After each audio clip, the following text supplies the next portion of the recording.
Halo brother, dimanapun kalian berada, semoga baik-baik saja, sehat dan banyak rezekinya. Kali ini kita akan membahas alur cerita dari sebuah film yang menceritakan tentang seorang siswa yang dikira lemah, dibully dan diremehkan satu sekolah. Ternyata beliau seorang prajurit yang jago bela diri yang sedang menyamar untuk mengungkap kasus kematian seorang anak menteri. Tidak usah berlama-lama lagi, mari kita masuk ke alur ceritanya. Kisah berawal dengan diperlihatkannya para petugas yang sedang bekerja di kantor polisi. Mereka sedang membicarakan seorang kriminal papan atas yang dibebaskan begitu saja oleh pimpinannya. Padahal kejahatan wanita tersebut sangatlah besar. Dia orang yang kejam dan tidak manusiawi. Salah satu petugas yang bernama Chen mengambil tindakan sendiri untuk menghakimi para bandit tersebut dengan memakai topeng untuk menyembunyikan identitasnya. Chen yang jago bela diri bergerak menuju kediaman mereka seorang diri dengan tujuan untuk menghabisi wanita tersebut. Sementara di markas mereka ada seorang gadis reporter yang bernama Baek, kita panggil saja Kyubek. Dia sedang mengambil foto untuk bukti kekejaman mereka yang sedang menghukum seseorang dengan sadis. Orang itu adalah petugas yang menyamar namun terbongkar oleh mereka. Pada saat wanita itu akan menghabisinya, tiba-tiba Chen muncul.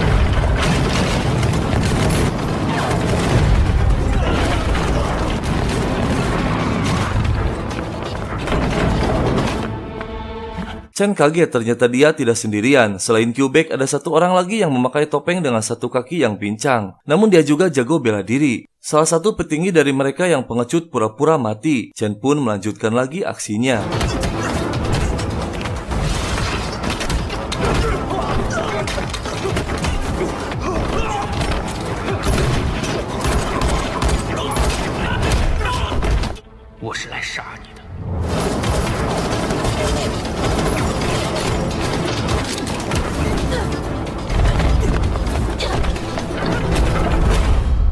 Chen berhasil melumpuhkan mereka semua. Pada saat Chen akan menghabisi wanita itu, orang yang pura-pura mati sempat melihat sedikit wajah asli Chen. Dan tidak lama kemudian pasukan dari mereka pun muncul. Chen dengan segera bergegas menyelamatkan diri bersama Kyubek.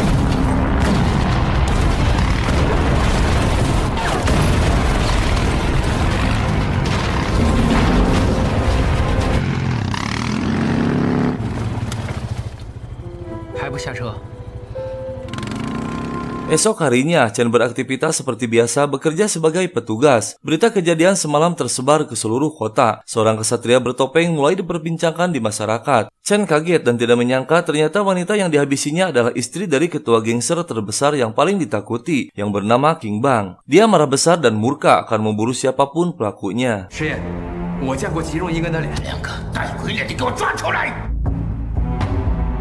Di tempat lain, seorang tukang beca sedang membawa pelanggannya. Namun setelah sampai tujuan, tukang beca itu kaget melihat pelanggannya ternyata sudah tewas. Kepala kepolisian langsung mengambil tindakan untuk menyelidikinya, karena yang tewas adalah anak dari seorang menteri yang bernama Magun. Hanya ada satu barang bukti, yaitu sebuah kancing dari seragam sekolahan elit di mana Magun adalah siswa di sana. Kepala kepolisian menugaskan Chen untuk mengungkap kasusnya hingga tuntas. Dia harus menyamar jadi seorang siswa di sekolahan tersebut dengan menyembunyikan seluruh identitas aslinya. Chen akan dibantu oleh si tukang beca yang ternyata dia juga seorang agen yang sedang menyamar.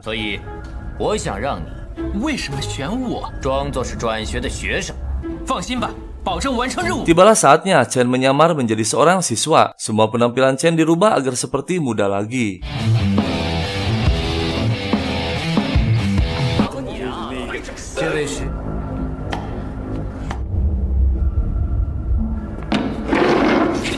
Di hari pertama Chen masuk sekolah, langsung disambut dengan perlakuan yang kasar dari siswa yang berkuasa di sekolahan tersebut. Dia bernama Eugene, anak dari seorang wali kota. Namun Chen harus tetap bersabar dan pura-pura lemah demi sebuah tugas. Chen harus tetap fokus mencari orang yang memakai seragam yang kancingnya hilang satu.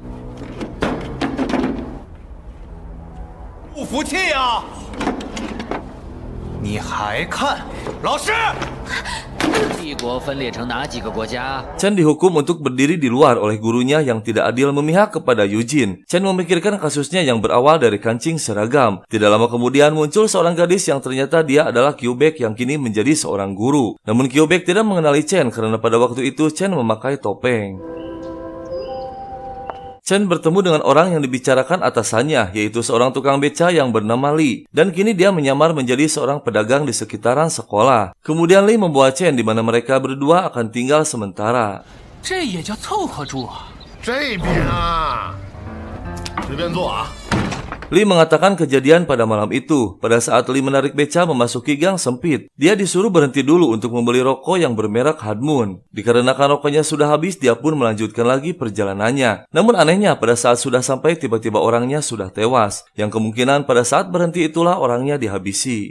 有一个学生少了一个扣子。 他害闪不就等于有证据了吗？ Chen memasuki sekolah sengaja pagi-pagi untuk mencari tahu tentang Eugene. Chen akan menyelidiki Eugene karena hanya dia satu-satunya siswa yang kancing lengannya hilang satu. Namun pada saat sedang asik membicarakannya, tiba-tiba Eugene dan anteknya muncul. Dan Chen pun dikerjain lagi oleh mereka.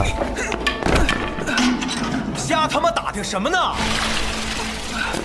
Chen setiap hari dikerjain oleh Eugene hingga dia berdiri di luar kelas setiap harinya. Dan seperti biasa, Kyubek lewat pada saat jam yang sama. Hingga mereka berdua saling mengenal saking seringnya bertemu tanpa sengaja. Tanpa ada batasan, Eugene terus menghajarnya.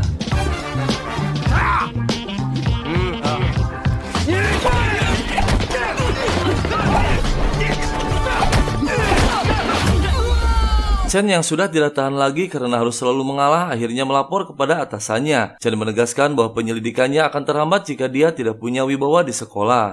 什么线索我查不着，生物下是 Pada saat jam makan, Kyubek yang merasa kasihan kepada Chen menghampiri dan menemaninya. Eugene yang dari dulu menyukai Kyubek marah kepada Chen dengan tatapan ancaman. Namun kali ini ada yang berbeda dari Chen yang biasanya pura-pura penakut. Kini Chen mulai sedikit menentangnya. 心思都不在读书上，我只是担心。 Chen dipanggil ke suatu tempat oleh Li yang katanya ada petunjuk di tempat tersebut mengenai kasusnya. Eugene dan teman-temannya mengikuti Chen hingga ke tempat tersebut dengan tujuan akan menghajarnya. Namun tidak berselang lama, Li tidak sengaja membuat ulah dengan para preman yang berada di tempat itu juga.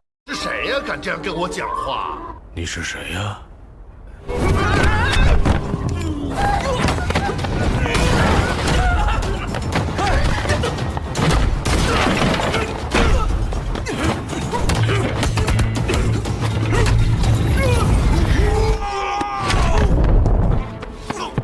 Chen berhasil melumpuhkan semua para preman. Kemudian Chen dan Li segera bergegas keluar dari tempat tersebut. Namun sayang, Eugene dan teman-temannya tidak sempat melihat aksi Chen yang melumpuhkan para preman dalam sekejap.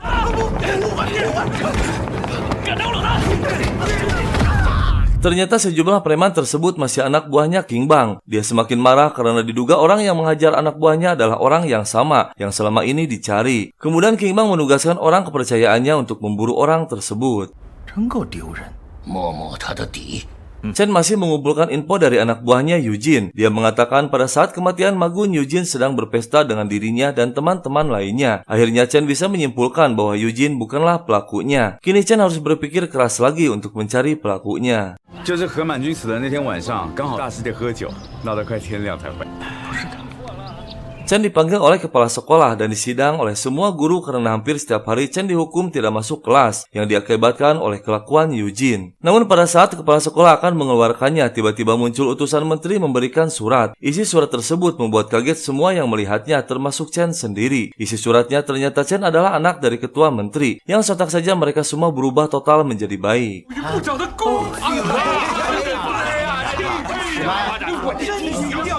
Pada saat jam pelajaran pelatihan militer, semua siswa terdiam ketakutan kedatangan sang guru bela diri. Namun tanpa disangka dia ternyata orang yang memakai topeng pada waktu Chen menghabisi istri King Bang. Dia bernama Jinhu, seorang mantan prajurit perang. 听说他参加过北伐， 也得懂武事，明白吗？ Latihan bela diri pun dimulai. Jinhu menyuruh dua siswa untuk berduel 1 lawan 1. Chen dijebak oleh semua siswa. Mereka mundur beberapa langkah ke belakang. Tiba-tiba Eugene dengan semangat maju ke depan, kesempatan untuk menghajar Chen. Namun kali ini saatnya Chen mengakhiri pura-pura lemah. Kini dia yang akan menghajar Eugene.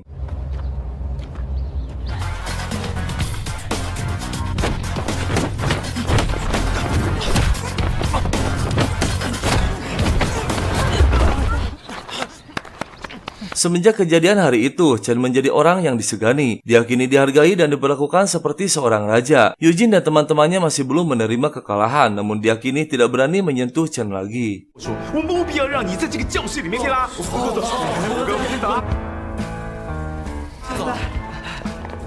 Sepulang sekolah, Kyubek berencana akan mengajari beberapa pelajaran agar Chen lebih pintar lagi. Namun Chen bingung karena rumahnya yang kecil dan kumuh. Tiba-tiba muncul Li menyamar menjadi supir pribadi anak menteri. Berangkatlah mereka menuju kediaman Chen. 少爷，这边啊， Chen semakin bingung apa yang sedang terjadi. Kemudian Li mempersilahkan Kyubek untuk memasuki rumah yang megah dan mewah. 你家很大呀。 Chen yang masih kebingungan bertanya kepada Li, dan ternyata semua fasilitas ini perintah langsung dari menteri, agar Chen bisa lebih maksimal untuk mengungkap orang yang menghabisi anaknya. Kyubek yang belum tahu kebenarannya masih terkagum-kagum dengan kemewahan rumah dan isinya. 这个是那款陆可可式的铜棒， 那儿有钢琴，我们家有钢琴，你看。 Akhirnya anak buah King Bang berhasil mengungkap siapa sebenarnya kesatria bertopeng. Kemudian King Bang menugaskan salah satu anak buahnya yang bernama Ding San yang melihatnya pada waktu itu untuk memastikan kebenarannya. Ding San pun mengerahkan pasukannya untuk menyerang sekolahan. Semua siswa dengan dipimpin oleh Eugene menghadang mereka. 跟我说话呢！你们几个废物在这指手画脚。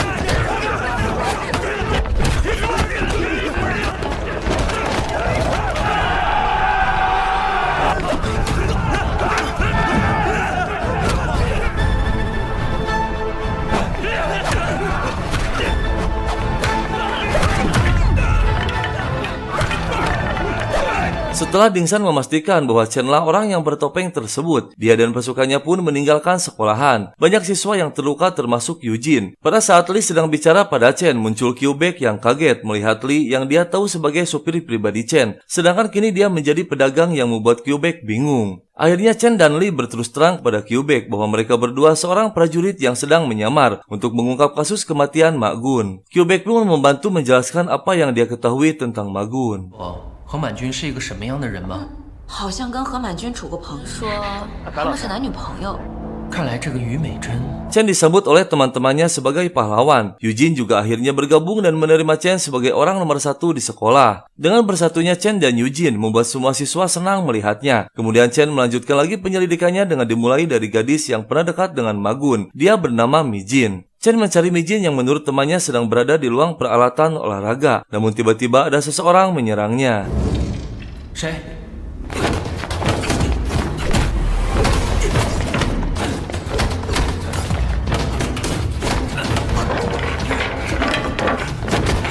Orang itu pergi secepat kilat lalu muncul Mijin. Chen mendapatkan sedikit informasi dari Mijin tentang Ma Gun. Dia juga mengatakan pada saat kejadian Mijin sedang berada di rumah sakit menjaga ibunya yang sedang dirawat. Chen tidak menyerah begitu saja. Mereka menyelidikinya lagi lebih dalam dan memasuki tempat pertama saat Ma Gun naik beca. Namun mereka bertiga keluar lagi karena semua makanan dan minumannya yang sangat mahal.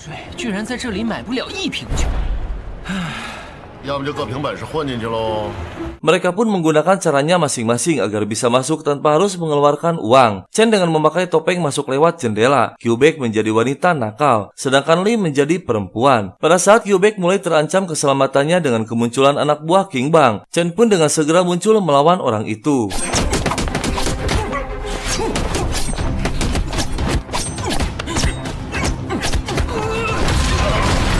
Chen menghadang Mijin dengan berpakaian sebagai petugas, dan tanpa berpikir panjang, Chen membawa Mijin ke ruang interogasi. Chen meyakini bahwa Mijinlah pelakunya dari terkumpulnya beberapa bukti yang ada. Chen menjelaskan bahwa orang yang naik beca adalah Mijin yang menyamar sebagai Ma Gun. Lalu pada saat berhenti membeli rokok, Mijin turun digantikan oleh Ma Gun yang sudah tewas, hingga diketahui oleh tukang beca saat tiba di tujuan. Alasan Mijin menghabisinya karena Ma Gun telah melecehkannya.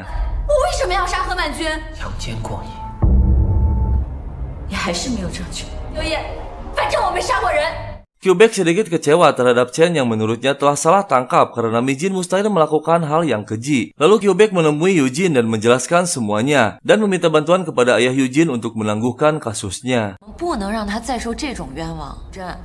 咱们得帮帮于美珍。真是凶手，我回家跟我爸说这事。 Di tempat lain, pada saat Lee sedang membeli rokok, tiba-tiba muncul Jinhu membeli rokok Hadmoon dengan merek rokok dan suara yang sama yang membuat Lee terkejut dan meyakini bahwa orang itu 100% pelakunya. Kemudian Lee mencari Chen dan menghubungi ke kantornya, namun sayang tak ada satupun yang merespon. Dan tiba-tiba 陈火，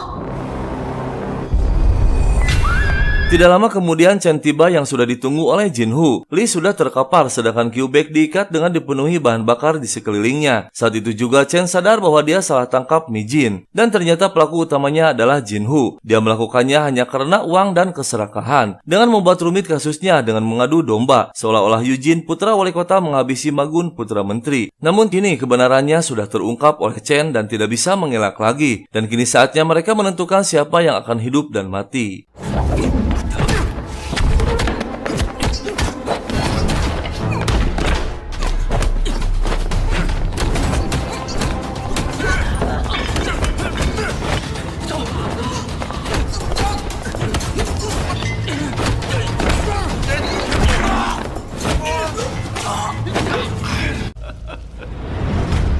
Chen berhasil menghabisi Jinhu. Chen pergi menemui Mi Jin untuk mendapatkan informasi yang sebenarnya. Mi Jin pun menjelaskan semuanya bahwa dia dendam terhadap Magun karena telah melecehkannya. Suatu hari Mi Jin memergoki Jinhu yang sedang melakukan kejahatan. Namun pada saat lari kancing lengannya putus satu. Lalu Mi Jin memanfaatkan situasi tersebut dengan mengambil satu kancing milik Magun. Jadi otomatis Jinhu akan menghabisi Magun karena dia sangka Magunlah yang pada saat itu memergokinya. Dengan begitu dendam Mi Jin terpenuhi. Pada saat akan pulang, Chen terkejut bahwa Mi Jin mempunyai seorang kakak prajurit yang tidak pulang-pulang. Dia bernama Yuken. Dan ternyata Yuken adalah prajurit yang sudah gugur dihabisi oleh kelompok King Bang.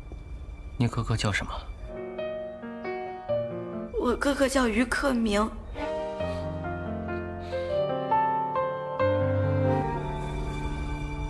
Chen menganggap semua kejahatan ini akan terus ada selama akarnya masih hidup. Chen memutuskan akan menghadapi bos besar yang ditakuti oleh semua pihak. Namun tidak disangka ternyata Chen mendapatkan dukungan penuh dari semua siswa yang sudah siap untuk berperang. Dan kisah film pun selesai.